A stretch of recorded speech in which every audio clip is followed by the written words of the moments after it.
I want to welcome my friend Qasim Rashid to America's Fractured Politics today. Qasim, as you well know, those of you who follow him on Substack, is a consummate human rights attorney. And he's really been a voice for social justice and a voice for right and a real measure of right and wrong. If you haven't listened to Qasim, you should. So it's my pleasure to have him on today. And I want to kick off with a question, a fundamental question, really. And that is, you started in corporate law, but you moved to human rights law. How did you like corporate law, and what caused the move? I started out in corporate, and I think it was a necessary learning curve because it teaches you how to be a lawyer. It teaches you the litigation process, the court procedures, briefings, filings. All these things are important. And as much as corporate law, corporate litigation can be soul-sucking, it does teach you how to make a burger, how to make a sausage, whatever analogy you want to use. And to that extent, I never discourage people from going that route because one, it does teach you the ins and outs of how to be a lawyer, and two, it's a good way to help decrease or pay off your student debt as well. I always analogize law school to reading a manual on how to ride a bicycle. You can read a manual all you want on how to ride a bicycle, but the only way to actually learn how to ride a bike is to jump on a bike and fall off a few times. And with the law, you certainly need to go to law school to understand the law and understand different terms and rules and what does mens rea mean and res judicata and all these fancy Italian and French terms. But it's actually in the legal practice you learn how to be a lawyer. And so for me, spending about 4 to 5 years in corporate litigation and then spending the last decade is in human rights law, the transition really came about once I felt comfortable in my skin, comfortable practicing law, and realizing that while the money is nice in corporate law, that's not where my life needed to be. It was not worth the soul-sucking hours and the sacrifices I was making away from family. And also there was just something less than appealing about doing insurance litigation and financial litigation for billion-dollar corporations. So I had an opportunity to shift full-time to a women's rights organization. It was more than a 50% pay cut. There was no 401k, no gym membership, no company cell phone. Mm-hmm. And with the support of my wife, we made that shift. And it was tough. It was absolutely tough, financially tough for a number of reasons, but it was also the right move. And the passes shows that it was the right move. Served that was purpose, that. and that was that. Yeah, absolutely. I want to talk about Texas for a minute and how you think it resolves itself. It's not going to resolve itself. It's going to come to a natural end, I think, depending on what Democrats decide to do at this point. Mm-hmm. I'm encouraged to see talk finally, because even that's been a crucible to get to Democrats fighting fire with fire. And what I hope happens is now, irrespective of what Texas does, that Democrats end up gerrymandering their states to cut out the red districts. This is what Republicans want. Give it to them. This is what they think they deserve. Give it to them. Democrat-run states are more populous. We know this. And if Republicans really want to play this game, and they've played this game for a long time, then let's give this to them. And I would argue that independent of the Texas redistricting fiasco, Republicans have played this game for the last 70 years with the Jim Crow filibuster, which was designed specifically to give land the right to vote. There's no reason why Montana, with its 11 people, should have as much influence as California with its 30 million people. Yeah. There's no reason why Idaho, with its 14 people, should have as much influence as New York with its 20 million people. And so with the Jim Crow filibuster, they have deliberately blocked all forms of progressive, not even progressive, basic human rights legislation for decades. Voting rights, universal health care, basic ACA access, reproductive health access. The list just goes on and on. And so in the House, we can respond because the Senate is now permanently right-wing until and unless the Jim Crow filibuster is overruled. It's going to be permanently right-wing. We can make the House permanently left-wing. And now we're back to a level playing field of ensuring that we have to negotiate on pieces of legislation as opposed to having permanent one-party rule. And the frustration is that it's permanent minority rule right now. It's a tyranny of the minority. And So I hope that Democratic governors step up and make this happen. And I hope they do it again in 2030 during the formal redistricting and make it happen. Because that's the only language that Republicans seem to understand. They've thrown out the rule book. I don't know why we're still playing by it ourselves. I wrote a piece last November after Democrats lost the White House, the House, and the Senate. And it said Joe Biden ran claiming that he is going to restore the soul of America. That didn't happen. It's right back in Trump's hands. Now, as president, you have immunity from the Supreme Court. Use that immunity. Cancel student debt, cancel medical debt, abolish the Jim Crow filibuster, expand the court. Do all these things to protect our basic rights because Trump is going to come after them aggressively. He didn't do any of them.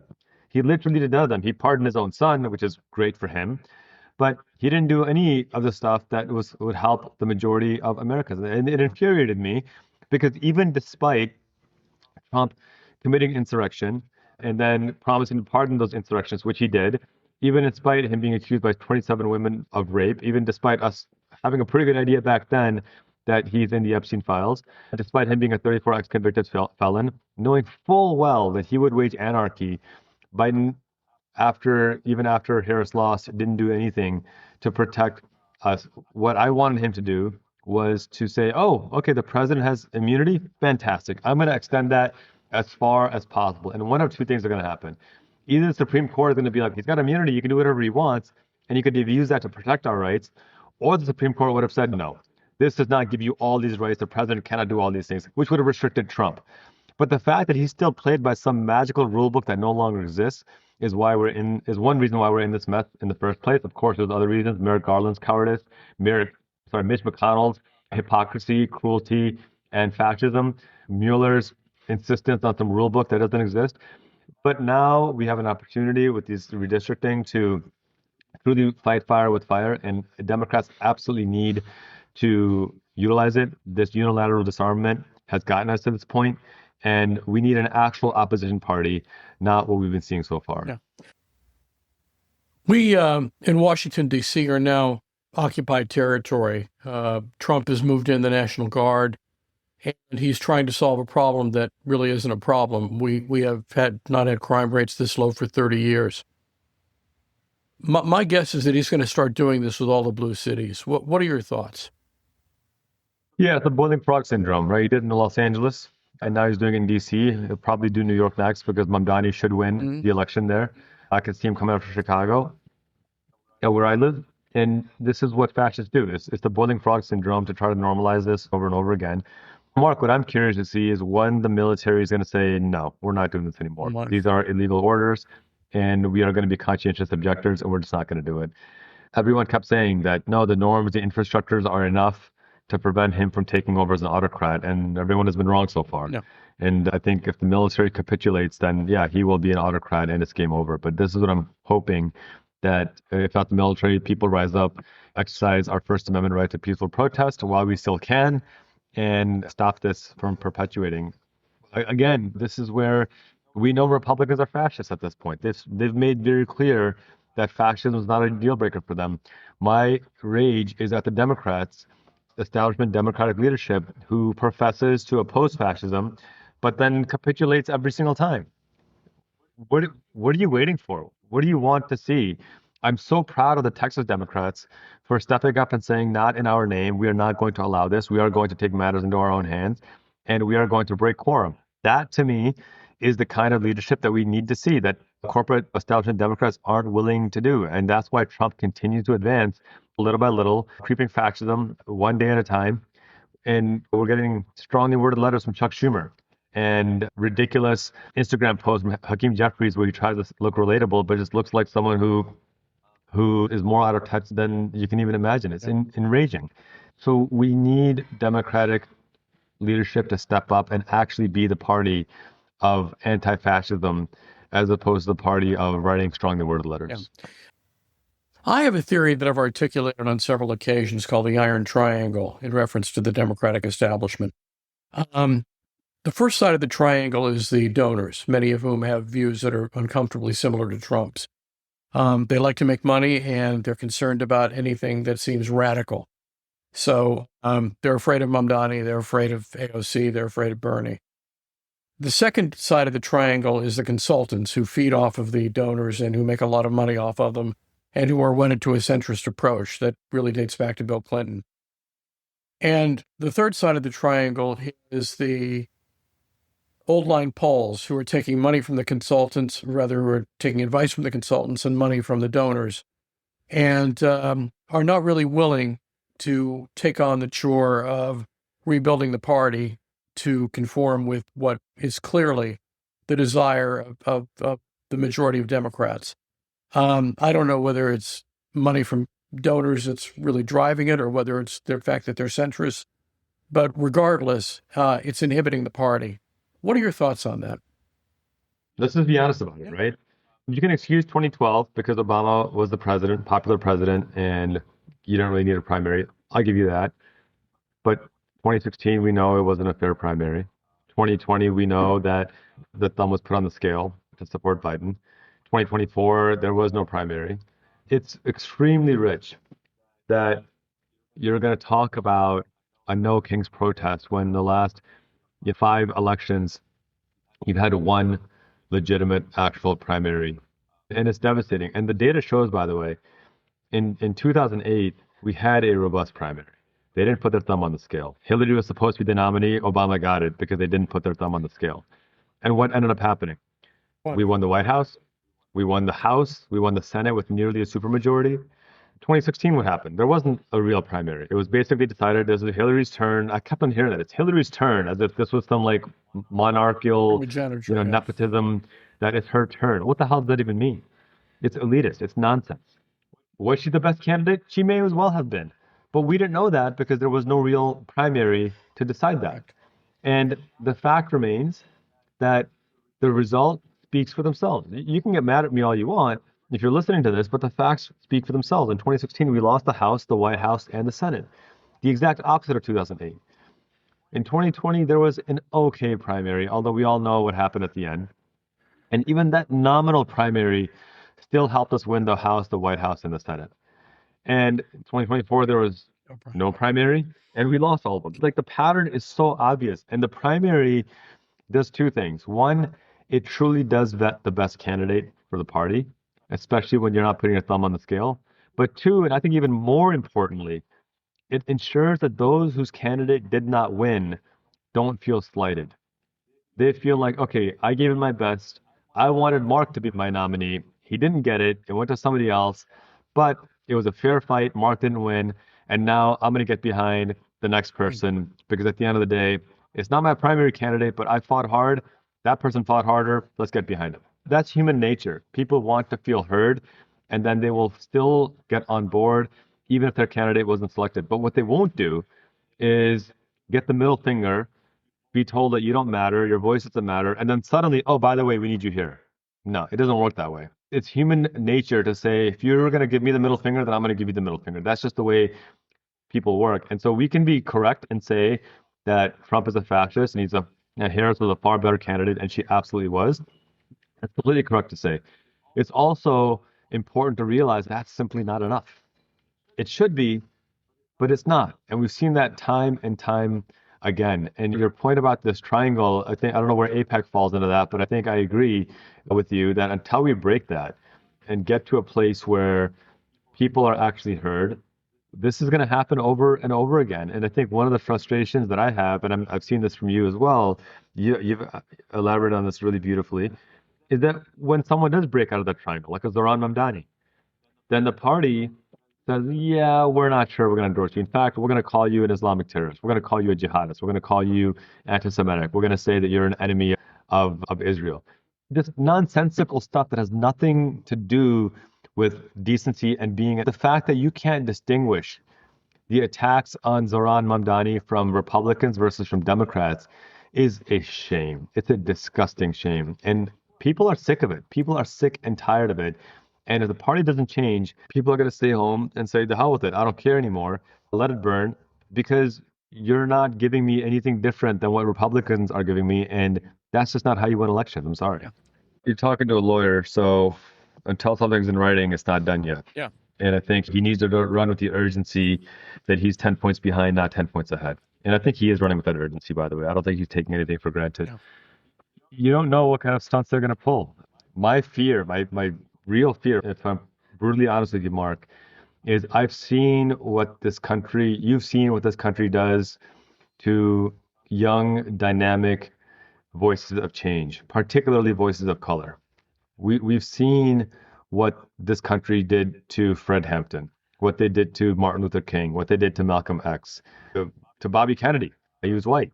We've seen what they allow to happen in this country to people who have the courage to fight the status quo and build a populist majority based on unity, based on economic justice. These are all things that the names I mentioned talk about. Fred Hampton was 22, for God's sake, assassinated in his own apartment by state agents, armed state agents. And they were afraid of him. Why? Because he was focused on economic justice. He was focused on racial unity. This is a man who had black, white, Latino, Irish working together for basic justice, and that scared the crap out of them. Very similar to what Mamdani is doing right now. They keep calling him anti-Semitic. He has the largest plurality of Jewish voters in New York, and that scares the hell out of them. Yes.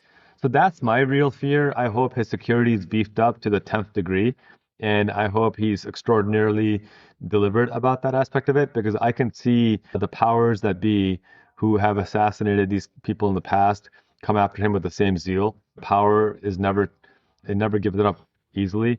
You got Cuomo, who himself is voluntarily supporting probably accused war criminal Benjamin Netanyahu. Imagine choosing to defend a man accused of genocide and a man whom Israeli and Jewish scholars are saying is committing genocide. Imagine choosing to do that. It just shows you that murdering innocent people is not offensive to you at all. So I love seeing the vigor and the courage and the relentlessness of Zoran Mamdani and his entire team. I love the fact that Senator Elizabeth Warren is being fearless and unapologetic in standing with him and standing by him. And I think it's a shame that people like Gillibrand, Schumer, Jeffries, the whole corporate Democrat lot is so cowardly and afraid to do what's right that they would rather throw the entire party under the bus for rather than admit that this man's doing it better. We should take a minute to learn from him. Let's talk about the media. Do they have any credibility left? I think this is why we're seeing the growth of new outlets like Substack be so successful. Your platform's growing. You got Zateo. You've got some really powerful voices growing and developing. And I think it's because corporate media has capitulated to fascists and people see it. People recognize it. It was supposed to be the fourth estate. They've become stenographers. And even yesterday, or even just recently, as the Israeli government assassinated the entire Al Jazeera team in Gaza City. Yeah. NBC News, and among other, their headline was, Israel says they were targeting Hamas. Like, it was just such a disgusting display of capitulating to fascism. These are your fellow journalists killed in cold blood, assassinated, and you're gonna quote the people killing them and saying they were Hamas, therefore we had to kill them. It's just nonsense. And so I don't see how they recover from this. Paramount capitulating to Trump in their merger with Skydance. Again, the CBS capitulating to Trump, ABC capitulating to Trump. We're seeing this over and over again. I think they've lost credibility immensely, and I want folks to know that this is an opportunity. You and I are old enough, Mark, to remember when local journalism was really well respected and people trusted local journalists more than anything else because those local journalists were in the community. And local journalism tended to die out as the internet grew. Yeah. I think there's an opportunity for us to return back to local journalists, the folks that you see in the grocery store. Yeah, that's why I love ProPublica, The Appeal. These are great outlets that do phenomenal, the Mississippi Free Press, they do phenomenal investigative journalism. Some of them are nonprofit run, and they stand behind their work product because they're not looking for clickbait to drive traffic to their websites. They're looking for authentic stories that are backed by fact. And that's where I encourage folks to invest in. You don't need to keep burning your money with Washington Post, who, by the way, just ran another article recently defending the genocide and saying that it's not genocide. You don't need to burn your subscription dollars to New York Times, who insists that it's anti-Semitic to be critical of Netanyahu and Israel. You can invest in local journalists. You can invest in thought leaders like yourself, Mark, who are doing the hard work, who are applying their legal skills, their journalistic skills, and providing facts behind everything that they say. That's how I think we can rebuild trust in the public conversation, the public narrative. It's not impossible. We can do it. We just need to be deliberate about it. Yeah. And we do need to. There is a lot of talk on Substack that I find in notes, in posts and comments to my posts, to the effect that there's not going to be a 2026 election or a 2028 election. And it discourages me to read that because I believe there will be. I just am curious to get your thoughts on it.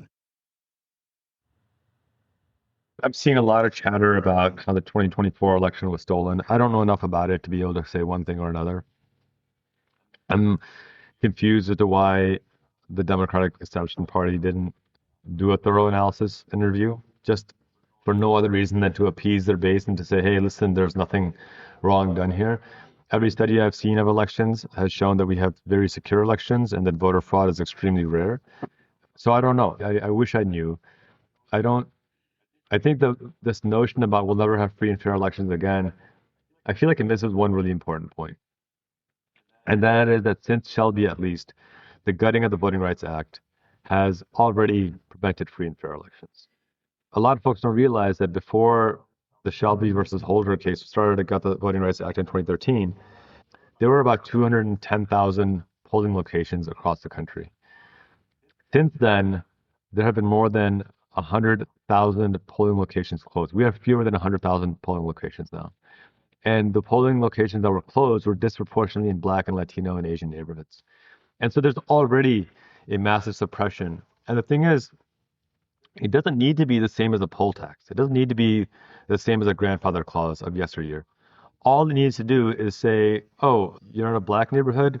Okay, we're going to take the polling location out of the middle of this neighborhood and we're going to move it 5 miles away. And maybe 90% of people can still make it. But the 10% that can't, that's voter suppression. That's enough to win an election that would otherwise be decided by just 1 or 2 points. And that's the point. That voter suppression is already happening. Gerrymandering is voter suppression. Prison gerrymandering, which most people haven't even heard of, is voter suppression. These oppressive voter ID laws, like in North Carolina, where the federal judge said it was done surgically to prevent Black people from voting, is voter suppression. In Texas, they refused to provide language access, and it impacted Asian voters the most. 1 in 13 voters were Asian, and it impacted them the most because there's a lot of Asian voters in Texas for whom English is not their primary language. Alternative languages weren't provided, and they fill out the application wrong, so their ballots were rejected on purpose. There's no national language in this country, so why not provide language access? You refuse to provide language access if you want to make sure that anyone who is a new citizen cannot vote. And so that voter suppression is already happening. And this is the reality. This is where we need to wake up. This is why I'm furious with the Democratic Party for not taking more aggressive action. In 2006, when George Bush was president, we had a Republican legislature, a Republican president. The Voting Rights Act passed with unanimous approval. I think it was 98-0 in the Senate and like 235-1 or something, or 234-1 in the House, or say 434-1 in the House. And then a couple of years later, a Black guy got elected, and they said, oh crap, we can't let this happen again. Let's start gutting it away. And as the Voting Rights Act comes up for renewal in 2030, if we don't have a Democratic majority in the House and Senate and the White House, it's going to be gone. And it will be right back to Jim Crow America, for sure. That's how serious this is. So I just want folks to understand that when you talk about not having free and fair elections, if you think that it's just started now, you haven't been paying attention. It's been like this for well over a decade. And that's why people get upset at me at harping at the Democratic Party when Republicans are the fascists. And my whole point is Republicans are the fascists. We know that. What the hell will it take for Democratic establishment leaders to wake up and recognize that when you're dealing with fascists, you can't play by a rule book. You have to take every step possible to ensure that you're not unilaterally disarming yourself and that you are, in fact, protecting the basic rights that make this country worth living in. Be a fighter for once. What do you have to lose? Yeah. What we're seeing today, or what we're seeing right now with him trying to take over DC with the National Guard, is he's trying to shift the Overton window to normalize this. And I think we'll see this more and more. He's given Stephen Miller, this right-wing fascist, $170 billion budget to build out ICE and to build out these concentration camps. I think we're going to start to see a deeper crackdown on journalists. I think we're going to start to see him trying to arrest more U.S. citizens, the homegrowns, as he called them. Mm-hmm.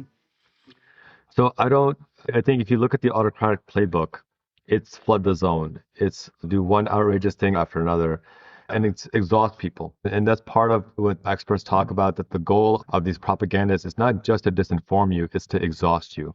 It's so that you can't even tell what's right and wrong anymore. And so you just give up and say, let me just focus on myself while the autocrat takes power. Where I see this playing out. I don't think there's a lot of things. He's not dumb. He's being very deliberate about what he's doing right now. And this is where it's easy to lose hope and say there's just nothing we can do. And I would ask folks, despite how critical I've been even on this podcast, I tell folks I'm still an optimist on what we can accomplish as a country, what we can accomplish as a people. We've unfortunately been through this before. We've been through it numerous times before in this country. And I'm hopeful that this time, as we emerge from this, maybe it'll take 5 years, maybe it'll take 10 years, maybe it'll take 15 years, we have a proper Truth and Reconciliation Commission that we've never had before. And something similar to what apartheid South Africa had. Because up until 1965, we were an apartheid nation, de facto an apartheid nation, and we never had any kind of Truth and Reconciliation Commission. And that's why we're back in the situation that we're in right now, where they're erasing history, rewriting history. So I think that's the end game. That's why I keep my door open for Republicans and right-wing MAGAs who are willing to learn from their mistakes and do better. That may not mean that I fully trust right away, but I will always keep the door open, because at the end of the day, people need a path towards remediation or towards reconciliation. I don't want to close that path, but it will require meaningful action. And this is where I also finally reflect that the single largest demographic of voters, registered voters in the 2024 election, were people who didn't vote. And I think this is an opportunity for them to get off the sidelines and recognize the power that they truly have. But just remember, voting alone is just not enough. No. It's necessary, but it's not sufficient. We need to be active throughout the year, and we need to be deliberate throughout the year. That's how we make the vote count. But if you think it's just going to happen by showing up on election day, you're mistaken. It's never happened before in the history of this country where just showing up on election day made a difference. We need to be active and engaged throughout the year. You get active on your local school board, local city council, your local elections. Volunteer with your local nonprofits, volunteer with your local candidates, knock doors, sign petitions. This is stuff that needs to happen year round. And if we do it consistently, we can start to move the needle back in the direction of justice. Encourage. This is an important question. And I think people keep trying to make it less complicated. It's this and that. No, it's actually very simple. My final question is about Gaza. I don't think you can really have a serious discussion without talking about it. A lot of people don't think it's a genocide. You and I have both opined that it is. Talk about, from the human rights standpoint and from the definitional standpoint, what is a genocide and why is Israel committing it? The definition of genocide was coined by a Jewish Polish Holocaust survivor, a lawyer named Ralph Lemkin. Yeah. And the UN has adopted that definition, and you can Google it and read it. But in short, it talks about intentionally destroying in whole or in part any group of ethnic or religious or national background. And what we're seeing happen with how the Israeli government is targeting Palestinians, let's talk about intentionality. Mark, if I were to fire a weapon randomly and it strikes you accidentally, God forbid, but if I just fire it randomly and strikes you, you can't really call that intention. You can certainly hold me accountable for it. But if I did that twice, 3 times, 4 times, eventually you would be like, hold on, are you intentionally shooting me? If I did that more than 200 times, you would say, yeah, you're definitely shooting me. Nobody accidentally shoots somebody 200 times. We know for a fact, and I'm just giving you one of many examples. It's well documented. New York Times documented this, ABC News, Al Jazeera documented this. We know for a fact that on more than 200 occasions, the Israeli government dropped leaflets, forced people to move, which, by the way, forced relocation is ethnic cleansing. It is. Forced them to move, intentionally forced them to move into what they called safe zones and said, these are safe zones. You will be safe here from bombing. We are bombing your homes and your neighborhoods and your schools and your hospitals and your churches and your mosques, but go to these safe zones. And people thinking I'm going to say, then they bombed those places 200 times. No. Then they bombed those safe zones more than 200 times. This is a fact. If you are forcing people into a safe zone and then deliberately bombing that safe zone, that sounds to me an awful lot, Mark, like putting people into a gas chamber and then gassing them to death. Help me understand the difference. This sounds provocative, but it's factually the exact same thing. You help me understand how it's any different than forcing people into a gas chamber and gassing them. How is that any different than forcing people into a small area and then bombing them with 2,000-pound bombs? There is no difference to me. There is no difference to human rights lawyers. This is why Israeli scholars like Omar Bertov, why the Israeli physicians groups, why Bet Salim, why former Israeli prime ministers are calling these war crimes and genocide. These aren't my words. These are the words of Israeli and Jewish scholars who acknowledge that this is genocide. And I can give you hundreds more examples. To still insist that this is not genocide is to me to be complicit in what's happening right now. And I hope history remembers you as such because this to me is absolutely unforgivable.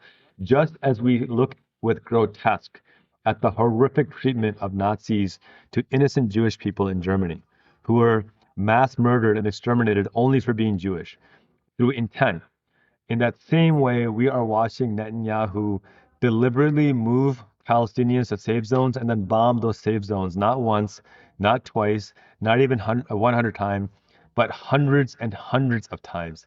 If that isn't intentional genocide, then it simply does not exist. But this is intentional genocide. Either he is that malicious or he's that incompetent. Either way, it's not an excuse to continue to bomb and mass murder innocent people just because you can. Repeatedly said this. And this is the exact evidence that the ICJ presented in their case against the Israeli government.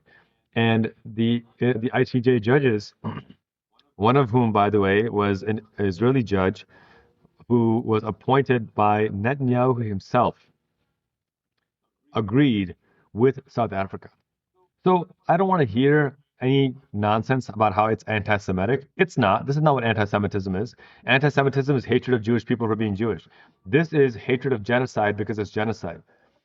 When even the lawyer and judge appointed by Netanyahu himself says, yeah, this is genocide, then you don't have a leg to stand on. I'm sorry, my friend. You need to recognize that this is genocide. And Mark, I'm grateful for voices like yours who have been unapologetic about this for the sake of justice from the get-go, but far too many are still silent. And that's why we're continuing to see these atrocities happen. And my point to folks is that, and I've had some beautiful, by the way, some of the most beautiful comments I've received are from Jewish readers who said to me that it is because of my Judaism that I firmly stand against this genocide, because my Judaic faith teaches me that this is unacceptable, this is horrific and wrong. And that's my point, that to me, the beauty of the Jewish faith is that it teaches to kill one is to kill all humanity. And that's why so many Jewish voices are speaking up and saying, not in our name, never again must mean never again. And those who still remain silent, my God help you, because history will not remember you kindly. No, well, any final thoughts? Maintain hope despite all of this. I'm always reminded of the words of James Baldwin when he was asked late in his life that, how do you overcome the despair that you feel? And he said, I don't have despair. I'm angered by the world, but I don't despair for the world. I can't be hopeless. I can't look at my children and tell them that there's no hope. We must tell our children there's hope. And hope to me can't just be a word, it has to be action. And so the anger that you're feeling, every person listening to this, the anger you're feeling, take pride in that anger because it shows that your soul is intact. It shows that your humanity is intact. And now the question is, how do you channel that anger into productive progress? Maybe it's through volunteering for a candidate you believe in. Maybe it's for working at a homeless shelter or a nonprofit or a food drive. Maybe it's for helping your neighbor. Maybe it's for doing something that for someone that they can't do. Maybe it's donating to Gaza relief. I donate to Humanity First, which is on the ground. But don't let that anger just fester. Channel it into something productive, into something to help humanity. And I promise you that you will build a community around you and you will start to inspire others. Do the work simply because it needs to be done, not because you're looking for eyeballs or for attention. Just do it because it needs to be done. And I promise you will find it to be fulfilling and meaningful, and your hope will only increase. Qasim, I want to thank you for coming on. This has been an incredibly stimulating and an incredibly informative conversation. I hope our listeners enjoyed it as much as I did, and I hope you'll come on again at some point or another. Thanks so much, everybody, for listening to America's Fractured Politics. Until next time, I'm your host, Mark Mansour.